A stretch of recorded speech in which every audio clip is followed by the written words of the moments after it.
بسم اللہ الرحمن الرحیم۔ ہر طرح کی حمد و ثنا اور تمام تر عظمت و بڑائی صرف اللہ سبحانہ کو زیبا اور لائق ہے، جو سارے جہان کا خالق و مالک، مدبر و متصرف اور منتظم ہے، جو سب پر مہربان، ہر وقت مہربان ہے، جو انصاف کے دن کا مالک بھی ہے۔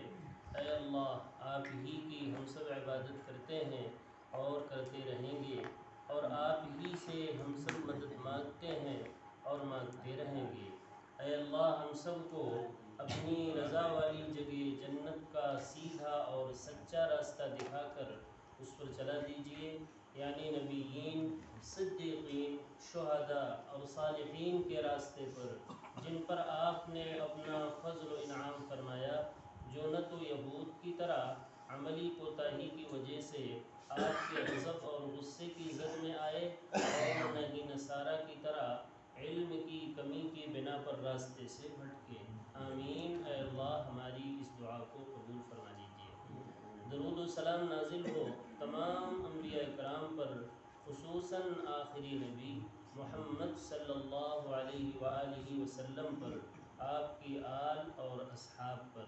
اما بعد، فاعوذ باللہ من الشیطان الرجیم، بسم اللہ الرحمن الرحیم۔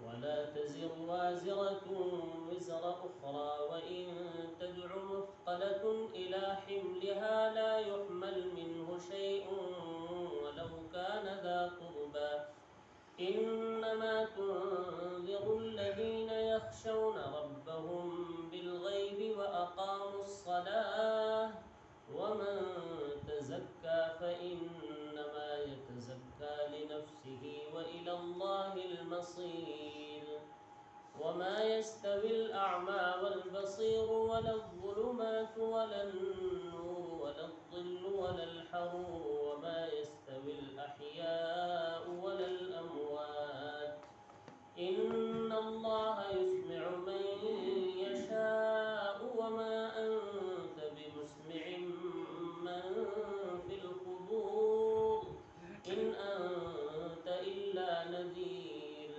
إنا أرسلناك بالحق بشيرا ونذيرا وإن من أمة إلا خلا فيها نذير وإن يكذبوك فقد كذب الذين من قبلهم جاءتهم رسلهم بالبينات وبالزبر وبالكتاب المنير ثم أخذت الذين كفروا فكيف كان نكير۔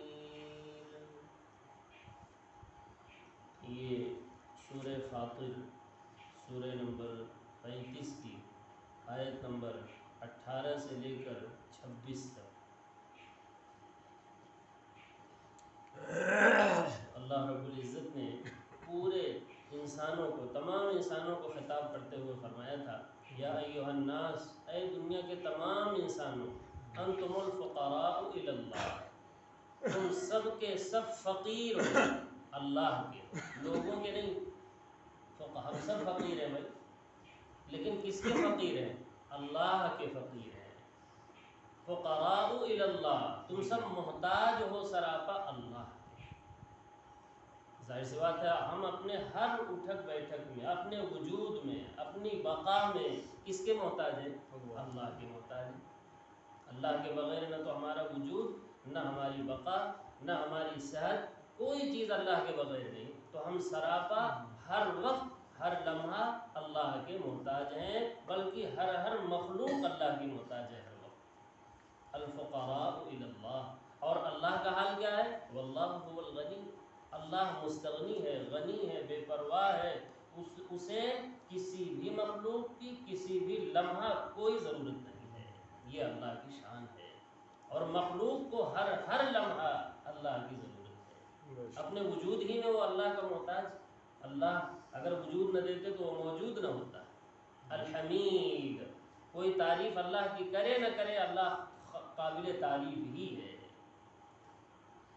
اللہ تعالیٰ نے فرمایا اللہ قادر مطلق اتنا ہے ایسا قادر مطلق ہے کہ اگر چاہے ان یشاء، اگر چاہے تو تم سب کو یہاں سے ختم کر دے، پوری زمین کو انسانوں سے صاف کر کے وَيَأْتِ بِخَلْقٍ جدید، ایک نئی مخلوق لا کے یہاں آباد کر دے۔ اللہ وہ قادر مطلق ہے، اس پاور کا نام اللہ ہے اللہ جیسا کوئی کہ پوری انسانیت ہی کو ختم کر دے اور دوسری کوئی نئی مخلوق لا کر آباد کر دے۔ یہ اللہ کی شان ہے، یہ اللہ کی قدرت ہے۔ لیکن اللہ تعالیٰ فرما برداروں نافرمانوں سب کو ہی یہاں رکھتا ہے، اور الحلیم ہے، سب کی بے راہ روی کو برداشت کرتا ہے۔ کیوں؟ اس لیے کہ وہ اپنے صفت عدل کو اصل میں ظاہر کرنا چاہتا ہے مالک یوم الدین، انصاف کے لیے۔ ایک ایک ذرے کا، ایک ایک بول کا، ایک رائی کے دانے کے برابر بھی کوئی عمل ہوگا تو اللہ اس کا فیصلہ کرے گا تاکہ اس کا عدل سامنے آ جائے اور اس کا فضل بھی سامنے آ جائے۔ جو بھی جنت میں جائیں گے تو وہ اللہ کے فضل سے جائیں گے، اور جو جہنم میں جائیں گے وہ اللہ کے عدل کی وجہ سے جائیں گے۔ ظلم نہیں، ان اللہ لا یظلم مثقال ذرہ، اللہ رب العزت ایک ذرے کے برابر بھی کسی پر ظلم نہیں کرتا ہے۔ وما ذلك علی اللہ بعزیز، اور اللہ پر یہ بات مشکل نہیں ہے کہ انسانوں کو یہاں سے ختم کر دے اور دوسری نئی مخلوق لا آباد کرے۔ اللہ کے لیے یہ کام کوئی مشکل نہیں ہے۔ یہاں تک تو کل ہو گیا تھا، میں نے سرسری ترجمہ کر دیا، آگے دیکھیں۔ ولا تزر وازرة وزر اخرى، بروز قیامت کوئی بھی کسی کا بوجھ نہیں اٹھائے گا۔ وَلَا تَزِرُ وَازِرَةٌ وِزْرَ أُخْرَى، بوجھ نہیں اٹھائے گا کوئی بوجھ اٹھانے والا دوسرے کا بوجھ۔ جو کچھ ہم کر رہے ہیں صحیح یا غلط، بوجھ تو گناہوں ہی کا ہوگا، ثواب کا تو بوجھ نہیں ہوگا، وہ تو نعمت ہے۔ یہاں مراد گناہ، جو بھی غلط کام ہم کر رہے ہیں اس کا بوجھ خود ہمیں ہی اٹھانا پڑے گا، کوئی دوسرا اس بوجھ کو اٹھائے گا نہیں، یہ مطلب ہے۔ وَلَا تَزِرُ وَازِرَةٌ وِزْرَ أُخْرَى، کوئی دوسرے کا بوجھ وہاں اٹھانے کے لیے تیار نہیں ہوگا۔ وَإِن تَدْعُ مُثْقَلَةٌ، اور اگر کوئی بوجھل شخص بلائے بھی اِلَىٰ حِمْلِهَا کہ بھائی صاحب ذرا ہمارا بوجھ آپ تھوڑا سا اٹھا دیجئے، بیٹے کو بلائے، بیوی کو بلائے، جیسے یہاں دکھ درد میں شریک ہو ہی جاتے ہیں، سب شریک ہوتے ہیں، وہاں اگر مصیبت میں بلائے گا، تدعو، دعوت دے گا، دعا اسی سے، تدعو مثقلہ، ثقیل، بھاری بوجھل شخص، گناہوں کے بوجھ سے لدا ہوا ہے جی، اور وہ پکار رہا ہے، اے بیٹے ذرا کچھ تھوڑا سا ہماری مدد کر دو یار، ہم دنیا میں تمہارے لیے بہت پریشان تھے، پوری زندگی تمہیں ہی تمہارے ہی بنانے کے لیے تو نے لگا دی۔ وہ بلائے گا، آگے دیکھیں، تدعو مثقلۃ الی حملها، بوجھ اٹھانے کی طرف بلائے گا، لیکن کیا اٹھائے گا کوئی، اٹھوائے گا بوجھ؟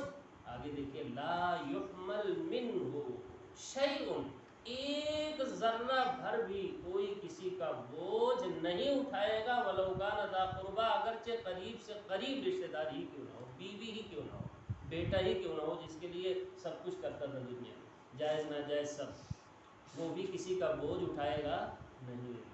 ابھی نماز میں عجیب آیت گزری، اللہ تعالیٰ نے فرمایا کہ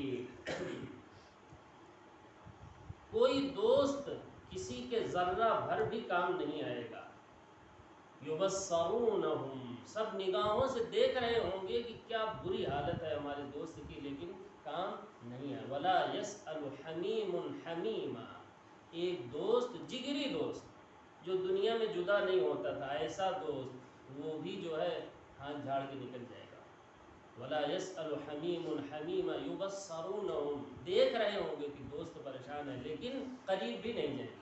یبصرونہم، آدمی کیا چاہے گا، یود المجرم لو یفتدی من عذاب یومئذ ببنیہ، جو مجرم ہے، جو گناہوں کا بھاری بوجھ اپنے اوپر لادے ہوئے ہے، وہاں بوجھل ہو رہا ہے، وہ کیا چاہے گا معلوم ہے، کہ پوری روئی زمین ہمارے قبضے قدرت میں آ جائے اور ہم اسے فدیے میں دے کر کے آج چھوٹ جائے، آج نجات مل جائے۔ یود المجرم لو یفتدی، فدیہ دے دے، من عذاب یومئذ ببنیہ، اپنے بیٹے کو دے کر نکل آئے، فدیے میں کس کو دے دے؟ بیٹے کو، یہ بیٹا دو، اس کو عذاب دو، ہم چلے، ہماری جان چھوڑ دو، یہ چاہے گا، یہ ایسا منظر ہوگا۔ مالک یوم الدین کا نقشہ کھینچ رہے ہیں اللہ تعالیٰ، ببنی وصاحبتہ واخی، اپنی بیوی کو فدیے میں دے دے اور خود چھوٹ جائے، اپنے بھائیوں کو فدیے میں دے دے اور خود چھوٹ جائے، وفصیلتہ التی تؤوی، حتیٰ کہ اس خاندان کو جو اس کو پناہ دیتا تھا، لڑائی مصیبت میں اس کے ساتھ کھڑا ہوتا تھا، اس کا خاندان، پورے خاندان کو فدیے میں دے دے اور آج خود عذاب سے چھوٹ جائے۔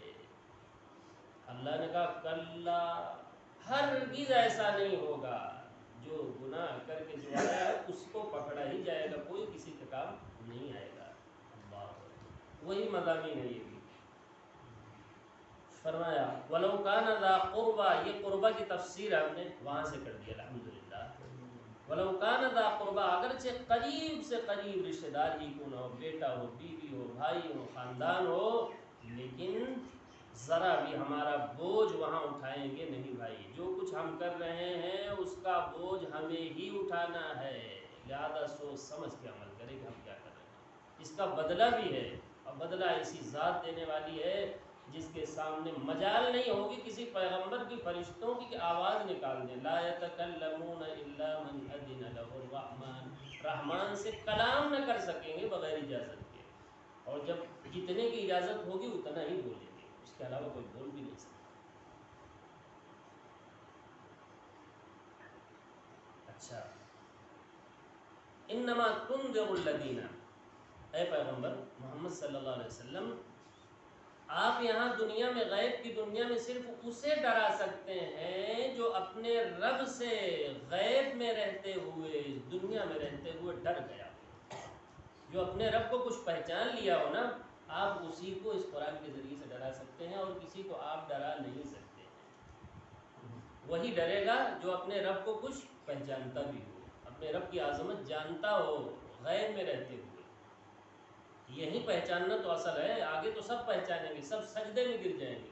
وَيُدْعَوْنَ إِلَى السُّجُودِ، سجدے کے لیے بلائے جائیں گے، تو جو لوگ یہاں سجدہ کیے تھے غیب میں، وہی وہاں بھی سجدہ کر پائیں گے، اور جو یہاں سجدہ نہیں کیے اللہ کے سامنے، رب رحمان کے سامنے، وہ ایک دم سیدھے ہی رہے، وہ سجدہ کر ہی نہیں سکیں گے، لا يستطيعون، طاقت ہی نہیں ہوگی کہ وہ سجدہ کرے۔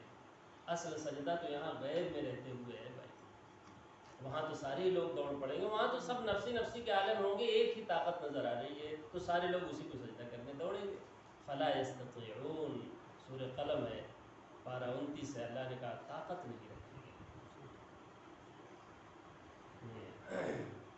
فرمایا انما تنذر، صرف، انما مانے صرف تنذر، آپ نذیر ڈرا سکتے ہیں، الذین، انہی لوگوں کو، یخشون، جو ڈرتے ہیں، ربہم، اپنے رب سے، بالغیب، غیب میں رہتے ہیں، یعنی دنیا یہاں پر، انہی کو آپ جو ہے ڈرا سکتے ہیں، باقی کسی کو ڈرا نہیں سکتے آپ، جو اللہ کو پہچانتے ہیں انہی کو ڈرا سکتے ہیں، انہی کو کچھ بتا سکتے ہیں۔ اچھا، اللہ سے ڈر کیسے پیدا ہوگا؟ سوال ہے، کیسے پیدا ہو اللہ کا ڈر؟ اللہ کی طرف ہم کیسے آئیں دنیا میں غیب میں رہتے ہوئے؟ ان کو بھی بتا دیا، وَأَقَامُوا الصَّلَاةَ، نماز قائم کرو، اے ایمان والو نماز پڑھو نہیں بلکہ نماز قائم کرو، اہتمام کے ساتھ نماز پڑھو۔ اپنی اولاد کی تربیت میں بھائی 3 چیزیں بڑی اہم ہیں۔ نمبر 1، سب سے پہلے ان کو عادی بنائیں کہ وہ جھوٹ نہ بولے، اس لیے کہ جھوٹ انسان کے لیے ہر گناہ کو آسان کر دیتی ہے۔ اپنے اولاد کی تربیت میں خاص اس کا خیال رکھنا چاہیے کہ وہ جھوٹ بولنے نہ پائے، اس لیے کہ اگر وہ جھوٹ بولنا سیکھ گئے تو وہ ہر کام کرنا اب ان کے لیے آسان ہو جائے گا، جو بھی غلط کام کریں گے وہ سوچیں گے کہ بس ہمیں کیا کرنا ہے، جھوٹ بول دینا، جھوٹ نہ بولنے پائے۔ اور دوسری چیز، نماز کا اہتمام کرائیں، خود بھی نماز کا اہتمام کریں، اپنے بچوں کو بھی نماز کا اہتمام، نماز پڑھنا ہے شروع میں تو آئے گا، آدمی نماز پڑھے گا، پھر اس کے بعد نماز کا اہتمام ہو، سکون کے ساتھ، وقار کے ساتھ، خشوع اور خضوع کے ساتھ نماز پڑھنا چاہیے، پورے آداب اور شرائط کے ساتھ نماز پڑھنا چاہیے۔ اور تیسری چیز، اولاد کی تربیت میں خاص بڑوں کا ادب اور خدمت، ہر ایک کی خدمت کا اس کے اندر کیا ہونا چاہیے؟ جذبہ ہونا چاہیے، ہر ایک کی خدمت کا، خود مخدوم نہ بن جائے بلکہ خادم بنے، خدمت کا جذبہ ہو، یہ چیز بطور خاص اپنی اولاد میں پیدا کرنا چاہیے۔ جی تو کیسے اللہ کا خوف کیسے پیدا ہوگا؟ اللہ نے اس کا طریقہ بھی بتا دیا، وَأَقَامُوا الصَّلَاةَ، نماز قائم کرو۔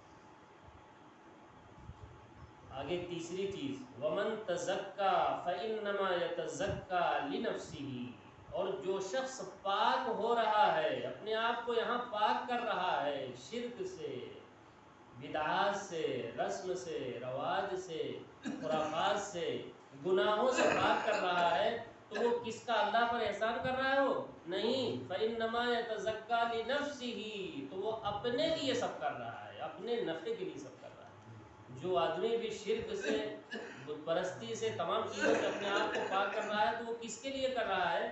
اپنے نفع کے لیے کر رہا ہے، وہ کسی اور کے لیے نہیں۔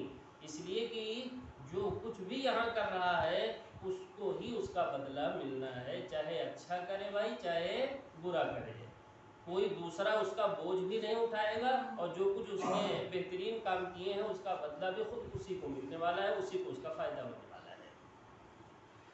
لہذا اپنے فائدے کی آدمی کو فکر کرنی چاہیے۔ وَمَن تَزَكَّىٰ، جو شخص تزکیہ کر لیا، اپنا تصفیہ کر لیا، پاک کر لیا اپنے آپ کو، کس سے؟ شرک سے اور گناہوں سے، رسم سے اور رواج سے، بدعات سے اور خرافات سے، تمام چیزوں سے، تمام گندگیوں سے جس نے اپنے آپ کو پاک کر لیا، تو یتزکیٰ لنفسہ، تو وہ صرف، انما مانے صرف اور صرف وہ اپنے لیے پاک ہو رہا ہے، اپنے نفع کے لیے کر رہا ہے۔ ومن شکر فانما یشکر لنفسہ، دوسری جگہ ہے، جو شکر گزار بن رہا ہے اللہ کا تو وہ اپنے فائدے کے لیے کر رہا ہے۔ ومن ابصر فلنفسہ، اور جو بصیرت سے کام لے رہا ہے تو وہ اپنے نفع کے لیے کر رہا ہے۔ ومن عمل صالحا فلنفسہ، جو بہترین کام کر رہا ہے تو وہ اپنے نفع کے لیے کر رہا ہے۔ ومن جاہد فانما یجاہد لنفسہ، اور جو مجاہدہ کر رہا ہے، آگے بڑھ رہا ہے، مشقت اٹھا رہا ہے اللہ کے لیے، نمازیں پڑھ رہا ہے، روزے رکھ رہا ہے، تو وہ اپنے لیے کر رہا ہے۔ اس طرح کی آیات کئی ایک ہیں قرآن، یعنی جو کچھ بھی ہم کر رہے ہیں کس کے لیے؟ اپنے لیے کر رہے ہیں، نہ اللہ پر احسان کر رہے ہیں نہ لوگوں کے لیے، اپنے فائدے کے لیے کر رہے ہیں، تو اپنا فائدہ کرنا چاہیے۔ وَإِلَى اللَّهِ الْمَصِيرُ، اللہ ہی کی طرف سب کو ٹھکانہ لینا ہے، سب کو پلٹ کر کس کی طرف جانا ہے؟ اللہ کی طرف جانا ہے، یہ طے ہے۔ جب بھائی یہ طے ہے، اللہ کے سامنے جواب دہ ہونا ہے، تو اس کی تیاری کرنا نہایت ضروری ہے۔ آگے فرمایا وَمَا يَسْتَوِي الْأَعْمَى وَالْبَصِيرُ، اندھا اور دیکھنے والا برابر نہیں ہو سکتے، یہ تو ہم بھی جانتے ہیں نا۔ ایک شخص ہے جس کے پاس آنکھ ہے، وہ دیکھ رہا ہے، خود ہی سے وہ چلتا ہے، پھرتا ہے، جاتا ہے ہر جگہ، اور ایک وہ شخص ہے جو نابینا ہے، اعمیٰ ہے، اندھا ہے، اسے کچھ سجھائی دیتا ہے، وہ دوسروں کے سہارے کا ہر وقت محتاج ہے۔ یہ بات تو بالکل ایسی ہے جو ہم جانتے ہی ہیں۔ اب سمجھیے جو اللہ کو اللہ یہاں کہنا چاہتے ہیں، جو شخص حق دیکھ رہا ہے وہ اور جو حق سے اندھا ہے وہ دونوں برابر نہیں ہو سکتے۔ حق کیا ہے؟ اللہ حق ہے، جنت حق ہے، جہنم حق ہے، حساب و کتاب حق ہے، موت کے بعد اٹھایا جانا پر حق ہے، اور یہ قرآن حق ہے جس میں سب کچھ بیان ہوا ہے۔ ایک لفظ میں کہیں تو کیا ہے؟ یہ قرآن حق ہے، اس لیے کہ ساری باتیں تو اسی میں بیان ہو رہی ہیں۔ اگر ایک لفظ میں کہنا ہو تو یہ کہہ دیجیے یہ قرآن پورا کا پورا جو پروگرام بھی پیش کر رہا ہے وہ سب کا سب بالکل برحق ہے۔ تو اس کا جاننے والا جو کیا ہے البصیر ہے، اور اس کا نہ جاننے والا جو اعمیٰ ہے، اندھا ہے، وہ دونوں برابر نہیں ہو سکتے۔ ایمان کا جو لیول اس شخص کا ہوگا جو قرآن سنتا ہے، قرآن پڑھتا ہے، اس کے ایمان کا لیول اور اس کے ایمان کا لیول جو اس کو جانتا ہی نہیں، دونوں برابر نہیں ہو سکتے۔ ہو سکتا ہے یہاں اس کو لوگ بڑا ہوا سمجھے، وہ خود بھی اپنے آپ کو بڑا ہوا سمجھے، لیکن قیامت میں ایسا نہیں ہوگا۔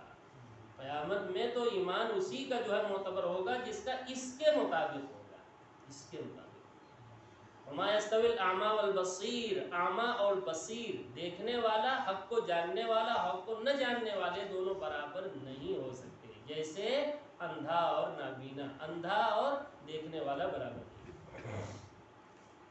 آگے وَلَا الظُّلُمَاتُ وَلَا النُّورُ، تاریکیاں اور نور برابر نہیں ہو سکتے۔ بھائی ایک اندھیرا گپ ہے وہ، اور جہاں روشنی ہے، کیا روشنی اور تاریکی برابر ہے؟ دونوں میں زمین و آسمان کا فرق ہے۔ تاریکی میں آدمی جو ہے کچھ سجائی ہی نہیں دیتا کہ کہاں ہاتھ پڑ رہا ہے، سانپ پہ کہ بچھو پہ، ہے کہ نہیں؟ اور روشنی میں سب کچھ نظر آ رہا ہوتا ہے۔ ایسے ہی جو ظلمات ہیں، کفر کی، شرک کی، جہالت کی جو تاریکیاں ہیں، تاریکیوں میں ایک شخص پڑا ہوا ہے، اور ایک شخص ہے ایمان اور اسلام اور قرآن کی روشنی میں ہے، دونوں برابر نہیں ہو سکتے۔ وَلَا الظُّلُمَاتُ یہ جمع ہے اس لیے کہ تاریکیاں بے شمار ہیں، اور نور اللہ کا ایک ہی ہے جو آسمان سے اترا ہے، وہی نور ہے، وہی روشنی ہے۔ وَلَا الظُّلُمَاتُ نہ تاریکیاں اور نور برابر ہو سکتے ہیں، یہ تو تم جانتے ہو۔ اور یہاں کیا کہنا ہے؟ جہالت اور کفر اور شرک اور معاصی کی تاریکی اور اسلام اور ایمان اور قرآن کا نور بھی دونوں برابر نہیں ہو سکتے ہیں۔ آگے وَلَا الظِّلُّ وَلَا الْحَرُورُ، ظل مانے سایہ، حرور مانے دھوپ۔ سایہ اور دھوپ دونوں برابر نہیں۔ سائے میں بڑی راحت ملتی ہے اور دھوپ میں آدمی پریشان ہو جاتا ہے کہ نہیں؟ دونوں برابر نہیں، دونوں آپس میں ضد ہیں، متضاد ہیں۔ ایسے ہی ایمان کا سایہ اور کفر اور شرک اور معاصی کی دھوپ، ظاہر سی بات ہے کفر اور معاصی کیا شکل اختیار کرنے والے ہیں؟ یہ سب جہنم کی شکل اختیار کر لیں گے مرتے ہی۔ تو دھوپ تو بہت ہلکی چیز ہوئی اس کے مقابلے میں، لیکن ایک مثال دی جا رہی ہے سمجھنے کے لیے، یعنی جنتی اور جہنمی دونوں برابر نہیں ہو سکتے۔ اگر آسان لفظوں میں اس کا ترجمہ کریں، وَلَا الظِّلُّ اس لیے کہ وہ تو سائے میں ہوں گے۔ کون؟ جنتی لوگ۔ بہترین اعمال کرنے والے کہاں ہوں گے؟ سائے میں ہوں گے، بہترین سائے میں ہوں گے، ایسا سایہ جو نہ ختم ہونے والا۔ ان کو تو اللہ تعالیٰ عرش کے سائے میں بھی رکھیں گے قیامت کے دن بھی، آگے جنت میں تو ہے ہی ہے سایہ ہی سایہ۔ وَلَا الظِّلُّ وَلَا الْحَرُورُ سایہ اور دھوپ برابر نہیں۔ ایمان کے چھاؤں میں جو زندگی گزارتا ہے اور کفر اور شرک کے دھوپ میں ایک شخص دنیا میں رہتا ہے، ظاہر سی بات ہے وہ بھی دونوں برابر نہیں۔ کافر اور مومن دونوں برابر نہیں، جنتی اور جہنمی دونوں برابر نہیں، سائے والے اور دھوپ والے برابر نہیں۔ جیسے وَمَا يَسْتَوِي الْأَحْيَاءُ وَلَا الْأَمْوَاتُ زندہ اور مردہ دونوں برابر نہیں۔ ایک شخص زندہ ہے، چل رہا ہے زمین پر، ایک شخص مردہ پڑا ہوا ہے، جس کروٹ آپ اسے کریے گا اسی کروٹ ہو سکتا ہے، وہ دونوں برابر ہیں کیا؟ نہیں۔ ایسے ہی اللہ کا ذکر کرنے والا، ایمان رکھنے والا، وہ زندہ ہے۔ جو اللہ کا ذکر نہیں کرتا، جو اللہ کو یاد نہیں کرتا، وہ کیا ہے بھائی؟ مردہ ہے۔ آپ نے تو 12 حدیث میں سنا ہے جی۔ تو ولل ایسے ہی زندہ جو اللہ کو یاد کرتا ہے، نماز پڑھتا ہے، اللہ کی عبادت کرتا ہے، اللہ کے احکامات کی پابندی کرتا ہے، یہ زندہ ہے۔ اور جو آدمی بے پرواہ ہے تمام چیزوں کے اللہ کے احکامات سے، وہ کیا ہے بھائی؟ مردہ ہے۔ یہ دونوں بھی برابر نہیں ہوں گے۔ اللہ ان اللہ یسمع من یشاء، اے پیغمبر محمد صلی اللہ علیہ وسلم آپ صرف انہی کو سنا سکتے ہیں۔ ان اللہ یسمع نہیں، اللہ تعالیٰ سناتا ہے من یشاء جس کو چاہتا ہے، ہدایت کی بات ہے۔ آپ پریشان ہوتے تھے کہ لوگ بات سننے کے لیے تیار نہیں جی۔ مشرک اور کافر جو آپ کے سامنے ہیں، جن کو آپ دعوت دے رہے تھے، وہ آپ کی بات سننے کے لیے بھی تیار نہیں ہیں۔ کہاں ایک وقت تھا صادق اور امین، سب سے محبوب آپ تھے، اور کہاں جب حق کی دعوت دینی شروع کی آپ نے، قرآن کی دعوت، تو پھر سننے کے لیے بات تیار نہیں۔